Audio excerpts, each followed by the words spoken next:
Guys, welcome to our channel depth study. जैसा कि आप जानते हैं कि बीएससी फर्स्ट सेमेस्टर केमिस्ट्री की क्लासेस यहाँ पर चल रही हैं और आज का जो हमारा टॉपिक है वो है वॉन डर वाल्स फोर्सेस। इसके बारे में हम आपको डिटेल में बताएंगे और ये टॉपिक इम्पॉर्टेंट भी है, तो आपको अच्छे से समझना है। पहले तो ये बताएंगे, देखिए फोर्स को हिंदी में बोलते हैं बल। आप कोई भी वस्तु, कोई भी ऑब्जेक्ट, कोई भी आप वर्क करते हैं तो उसमें क्या लगती है? फोर्स लगती है। आप अगर एक पेंसिल को भी उठाएंगे तो भी उसमें क्या लगेगी? फोर्स लगती है। ठीक है, इतना समझ में आ गया। अब बात करेंगे कि वॉन डर वाल्स फोर्सेस होती क्या है।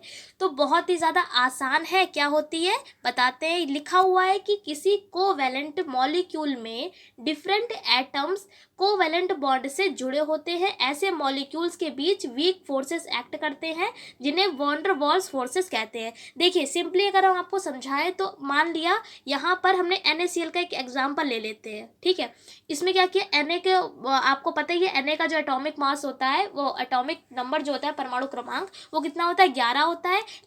इसके आखिरी कोश में एक इलेक्ट्रॉन होता है। ये क्या करता है? एक इलेक्ट्रॉन अपना दे देता है और इसके ऊपर आंशिक रूप से प्लस आ जाता है। ठीक है, ऐसी Cl की बात करें तो Cl का नंबर 17 होता है। बाहरी यहाँ पर इसके पास एक इलेक्ट्रॉन की कमी होती है, 7 इलेक्ट्रॉन इसके बाहरी कोश में होते हैं। तो ये क्या करता है? एक इलेक्ट्रॉन ले लेता है तो इसलिए माइनस इसके ऊपर आ जाता है। जो इलेक्ट्रॉन लेता है उसके ऊपर हमेशा माइनस आएगा और जो देता है उसके ऊपर हमेशा प्लस आएगा। ये भी हम आपको अच्छे से समझा चुके हैं पिछले क्लासेस में। अब क्या करेगा? इनके बीच सिंगल बॉन्ड लगा देते हैं। ये देखिए इस तरीके सिंगल बॉन्ड लगा दिया। ये क्या दिखा रहा है कि इन्होंने अपना एक इलेक्ट्रॉन क्या किया है? इसको दे दिया है। और क्या किया है? इसके भी अब 8 पूरे हो गए हैं इलेक्ट्रॉन, और इसके तो एक अब बाहरी कोश में एक इलेक्ट्रॉन था, लेकिन देखिए इसका विन्यास ऐसे बनता है 2 8 1। Na का ऐसे ही तो बनता है यहाँ पर विन्यास। एक जो होता है या तो ये कहता है कि हमको कोई 7 और दे जाए कि इसके 8 पूरे हो जाए, या ये भी कोई ले जाए तो मेरे 8 पूरे हैं ही। तो ये क्या करता है? अपना एक Cl को दे देता है तो इसके भी 8 पूरे, इसके भी 8 पूरे, दोनों एक दूसरे से खुश हो जाते हैं, ऐसे समझ लीजिए। तो क्या है, जब ये बॉन्ड बनता है बीच में, ये जो सिंगल बॉन्ड लगा है, इन्होंने साझेदारी करी। कोवैलेंट बॉन्ड यहाँ पर शब्द आया है। अब आपको इस शब्द को आप पहचान गए होंगे, क्या है ये? कोवैलेंट बॉन्ड को बोलते हैं सह संयोजक बंध, यानी साझेदारी वाला बॉन्ड। ठीक है, तो इसमें क्या होता है? कोई एक देता है तो एक ले लेता है, तो इसी को हम साझेदारी, यानी साझेदारी करके अपने ले देकर इलेक्ट्रॉनों को वो पूरा कर लेते हैं। तो जब ये बॉन्ड बनता है तो ऑब्वियसली थोड़ी बहुत फोर्स चाहिए होगी। तो जो फोर्स चाहिए होती है वो उसी फोर्स को हम क्या कहते हैं? वॉन डर वाल्स फोर्सेस कहते हैं। लेकिन आप ये याद रखें कि इनके जो मॉलिक्यूल्स होते हैं दोनों के, इनके बीच में जो वीक फोर्सेस एक्ट होती है। ठीक है, फोर्स कैसी होगी? वीक होगी, और इसी फोर्स को हम क्या कहेंगे? वॉन डर वाल्स फोर्सेस कहेंगे। समझ में आ गया? फिर से एक बार हम बता देते हैं। दो मॉलिक्यूल, दो एटम यहाँ पर ले लीजिए, लेकिन ये डिफरेंट होंगे। एक अलग, जैसे कि एक हमने Na ले लिया, एक Cl ले लिया, दोनों डिफरेंट एटम होंगे। इनके बीच कोवैलेंट बॉन्ड लगा दिया। इसके बीच जो कोवैलेंट बॉन्ड हमने लगाया है, इनके मॉलिक्यूल्स के बीच वीक फोर्सेस एक्ट होगा। क्या होगा? वीक फोर्स, यानी कमजोर बल लगेगा, और इसी को हम क्या कहते हैं? वॉन डर वाल्स फोर्सेस कहते हैं। अब तो हमने बहुत डिटेल में बता दिया है। आई होप आपको समझ में भी आ गया होगा, और हो सकता है 2-3 लाइंस आपको याद भी हो गई हो। बहुत आसान तरीके से बता दिया है, याद भी आपको रहेगा। अब आगे चलते हैं। आगे यहाँ पर लिखा हुआ है कि यह फोर्सेस अट्रैक्टिव फोर्सेस होते हैं। यानी कि यहाँ पर कह दिया है कि जो फोर्स बल होगा वो कैसा होगा? आकर्षण वाला होगा। कैसे आकर्षण वाला? जैसे कि हमने आपको बताया था, प्लस और प्लस कभी एक दूसरे के पास आएंगे? नहीं आएंगे। एक दूसरे से दूर भागेंगे। वो समझ में आया? दोनों एक जैसे हैं तो एक दूसरे से क्या करेंगे? दूर भागेंगे, यानी कि एक दूसरे को प्रतिकर्षित करेंगे, रिपल्शन होगा इसमें। ऐसे माइनस वाला, वो भी एक दूसरे से दूर भागेंगे क्योंकि एक जैसे रिपल्शन होगा। लेकिन अगर प्लस और माइनस की बात करें तो ये एक दूसरे के पास में आएंगे, यानी एक दूसरे को अट्रैक्ट करेंगे। अब प्लस और माइनस दोनों एक दूसरे को क्या करेंगे? अट्रैक्टिव करेंगे। तो अट्रैक्टिव यानी एक दूसरे को आकर्षित करेंगे। और हमने आपको एग्जांपल किसका दिया था? NaCl का दिया था कि नहीं? Na के ऊपर क्या था? प्लस था, और Cl के ऊपर क्या था? माइनस था। तो जब प्लस और माइनस, हमेशा कोई भी कंडीशन हो, प्लस और माइनस एक दूसरे को अट्रैक्ट ही करते हैं। इसीलिए इनके बीच जो फोर्स होती है वो भी कैसी होगी? अट्रैक्टिव फोर्स होगी। बहुत डिटेल में बता रहे हैं, इसलिए आपको अच्छे से समझ लेना है। ठीक है, अब आगे क्या लिखा है? जो मॉलिक्यूल्स को आपस में जोड़े रखती है। अब ऑब्वियसली एक बात यहाँ पर लिखी है, अगर कोई फोर्स है, ये है Na का एटम, ये है Cl का, इनके बीच फोर्स लग रही है, फोर्स लगने से यहाँ पर एक बॉन्ड बन गया है, कोवैलेंट बॉन्ड। इतना समझ में आया। और ये फोर्स कैसी होगी, वीक फोर्स होगी, जिसको हम वॉन डर वाल्स फोर्स कहते हैं। ठीक है। अब उसके बाद इसके ऊपर प्लस होता है, इसके ऊपर माइनस होता है। प्लस और माइनस होने के कारण ये फोर्स कैसी होती है, अट्रैक्टिव होती है, एक दूसरे को क्या करती है, आकर्षित करती है। अब आकर्षित करेगी तो अगर कोई चीज़ एक दूसरे को आकर्षित करेगी तो क्या करेगी, कह सकते हैं एक दूसरे को जोड़ेगी। क्या कह सकते हैं, एक दूसरे को वो चीज़ जोड़ेगी। मान लिया कोई भी यहाँ पर एक व्यक्ति है और एक दूसरी, मान लिया एक लड़का है और एक लड़की है, एक दूसरे के ओर अट्रैक्टिव हो रहा है, अट्रैक्ट हो रहे हैं, आकर्षित हो रहा है, तो क्या करेंगे, वो एक दूसरे को आपस में जोड़े रखेंगे। तो वही लाइन यहाँ पर लिखी हुई है। तो आई होप आपको इतना तो समझ में आ गया होगा और लर्न भी हो गया होगा। अब हम आगे बताएंगे इसके बारे में।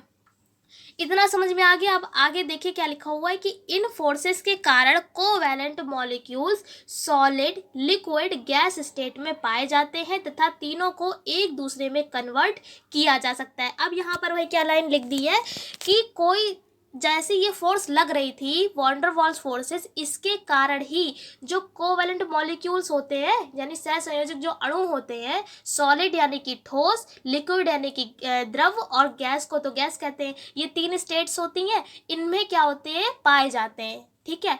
और अगर ये तीन स्टेट्स है, इन स्टेट्स में पाए भी जाते हैं और उनको एक दूसरे में कन्वर्ट भी किया जा सकता है। कन्वर्ट का मतलब है बदला जा सकता है। जैसे कि एग्जाम्पल ले ले कपूर का।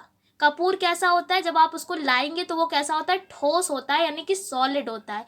लेकिन जैसे ही उसको अगर आप जलाते हैं तो वो लिक्विड नहीं होता है, लिक्विड नहीं होगा, डायरेक्ट क्या हो जाता है, वो गैस में कन्वर्ट हो जाता है, यानी कि उड़ जाता है ना हवा में, तो वो गैस हो जाता है। यानी क्या हुआ है, यहाँ से डायरेक्ट सॉलिड से वो क्या बन गया है, गैस बन गया है। तो ऐसे यहाँ पर लिख दिया गया है कि इसमें ये तीनों चीज़ें, तीनों स्टेट्स पाई जाती हैं इस फोर्स के कारण, और इनको एक दूसरे में हम कन्वर्ट भी कर सकते हैं। ले लीजिए अगर आप अगर बर्फ़ का फॉर्मूला भी, बर्फ़ का एग्जाम्पल ले लें, तो वो भी पहले कैसा होता है, ठोस होता है, सॉलिड होता है। अगर थोड़ी देर के लिए हम बाहर उसे निकाल कर रख दे तो वो क्या हो जाता है, मेल्ट होकर लिक्विड बन जाता है। तो बदल रहा है ना। तो ये कौन सी फोर्स के कारण बदल रहा है, वॉन डर वाल्स फोर्स के कारण। उसके बाद क्या लिखा हुआ है, यदि मॉलिक्यूल्स के बीच अट्रैक्टिव फोर्स ना हो तो CO2, यहाँ पर ये जो लिखा हुआ है आपको इसको ऐसे लिखना है, CO2 यानी कार्बन डाइऑक्साइड, CH4, अगर आप ऐसे ना लिखें तो आप इसकी हिंदी भी लिख सकते हैं, इसको बोलते हैं कार्बन डाइऑक्साइड, CH4 यानी मीथेन,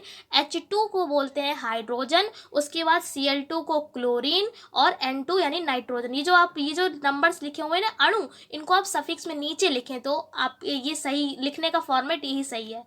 ठीक है। तो आपको इस तरीके से यहाँ पर नोट करना है। यहाँ पर लिख दिया गया है कि अगर इनके बीच अट्रैक्टिव फोर्स ना हो तब क्या होगा, तब carbon dioxide, methane, hydrogen, nitrogen और जो क्लोरीन है, इन सभी को, और भी ETC लिखा हुआ ना, और भी जितने भी हमारे एलिमेंट होते हैं उनको लिक्विड या हम सॉलिड स्टेट में कन्वर्ट नहीं कर पाएंगे।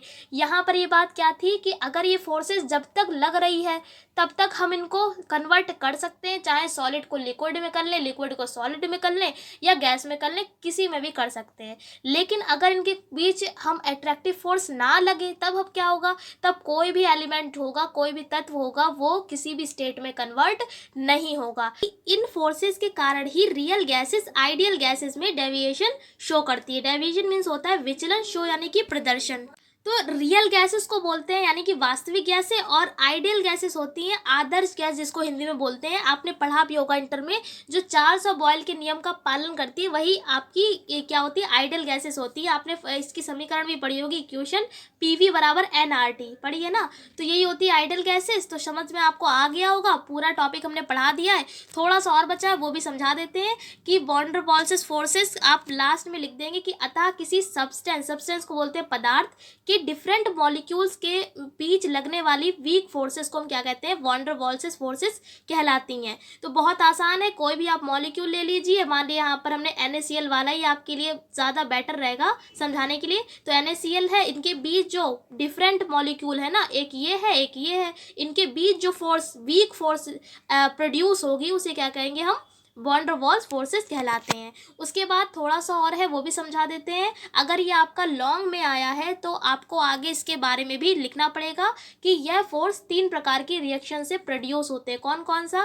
पहला डाइपोल डाइपोल इंट्रैक्शन, उसके बाद डाइपोल इंड्यूस डाइपोल इंट्रैक्शन, और तीसरा हमारा है इंस्टेंटेनियस डाइपोल इंड्यूस डाइपोल। ठीक है, जो हमने स्टार्टिंग के क्लास पढ़ाए थे ना, पहले दूसरे तीसरे, उसमें यही 3 चीज़ों के बारे में हमने डिटेल में बता दिया था कि डाइपोल डाइपोल इंट्रैक्शन क्या है, इंड्यूस डाइपोल क्या है, और इंस्टेंट जो हमने लंदन और डिस्पर्शन वाला बताया था वही ये थर्ड वाला है। ठीक है, तो अगर ये लॉन्ग में आता है तो आपको इनके बारे में भी डिटेल में लिखना पड़ेगा, तब जाके आपको नंबर्स मिलेंगे। अगर शॉर्ट में आता है तो आप केवल इतना ही लिख देंगे बस और आपका काम हो जाएगा, लेकिन लॉन्ग में आता है तो आपको पूरे इसके अंदर का भी डिटेल में लिखना होगा। तो आशा करते हैं कि पूरा क्लास आपको डिटेल में समझ में अच्छे से आ गया होगा। कोई डाउट है तो आप नीचे कमेंट कर सकते हैं।